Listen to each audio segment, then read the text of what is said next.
She had set her alarm clock for 6 a.m. to get a prime spot. "It's such an honour to see the royals," she told BBC TV. "I'm also a fan of Suits, so it's a chance to see a star of that too."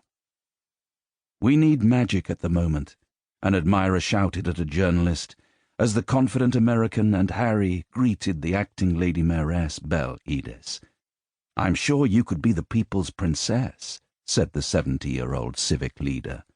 Harry, Edith noticed, chuckled and smiled with his cheeky grin. I'd said the right thing.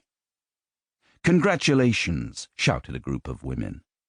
4 days earlier, the couple had announced their engagement. Breaking tradition, the Queen had agreed Meghan should be fast-tracked into the firm.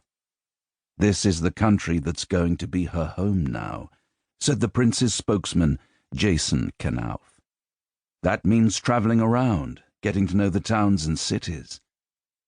The visit to Nottingham was the beginning of a 6-month tour of Britain. Britain's tabloid journalists noted Meghan's trendy clothes, a Canadian navy blue cashmere coat, an Austrian black turtleneck, a British beige chino skirt and boots, and a Scottish tote bag. "Just how you would imagine a modern princess to look," swooned a fashion aficionado. Hours after the list of her outfits was published, their manufacturers reported a sellout of stocks. That news pleased Jessica Mulrooney, Meghan's Canadian stylist and friend, and a creative director of a London designer said, "Meghan's personal style has an effortless ease that personifies her character." Inevitably, commentators compared Meghan with the Duchess of Cambridge. Kate came off unfavourably. During that day, all the boxes were ticked.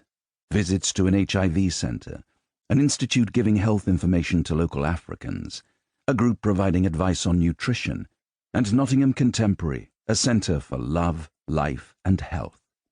The itinerary foreshadowed the routine life Meghan could expect as a member of the royal family. AIDS sufferers, Meghan was reminded, were a particular target of Diana's charity work.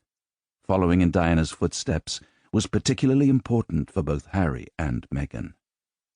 After nightfall, the couple were back in Kensington Palace, sleeping in Harry's home, which was appropriately called Nottingham Cottage. Meghan voiced no regrets or foreboding about her new life. On the contrary, she was thrilled. For years, her destiny had been to be distinct from the crowd. Repeatedly frustrated after leaving college, she was never deterred by failure. Now her tenacity had been rewarded. Her lucky break had miraculously materialized. Marrying an English prince was an unexpected prize for someone seeking the American dream, to rise from obscurity to respectable prosperity. An essential ingredient of her trajectory had been that her story should be told on her terms. Controlling the narrative was essential to her success. As Oscar Wilde wrote, "The truth is rarely pure and never simple." The royal family would soon discover that Meghan Markle's expectations and ambitions might be rather different from what they and the enthusiastic British public were anticipating. During those first blissful weeks, only hardened cynics asked whether it might even be possible that the 1,000-year monarchy could be jeopardized by this unknown American actress.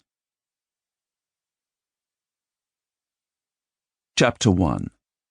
Thomas. "It was love at first sight," Thomas Markle said after Rachel Meghan Markle, his youngest daughter, was born on the 4th of August, 1981, at the West Park Hospital in Canoga Park, Los Angeles. The 37-year-old father proudly held the newborn baby, who he repeatedly called Flower. Doria Markle, his 24-year-old wife, was sleeping, comatose after her anesthetic for the caesarean birth. Once Doria awoke to discover she had a daughter, she pronounced her name should be Rachel. Thomas preferred Meghan. As a compromise, she was called Rachel Meghan. Within days, Rachel was forgotten,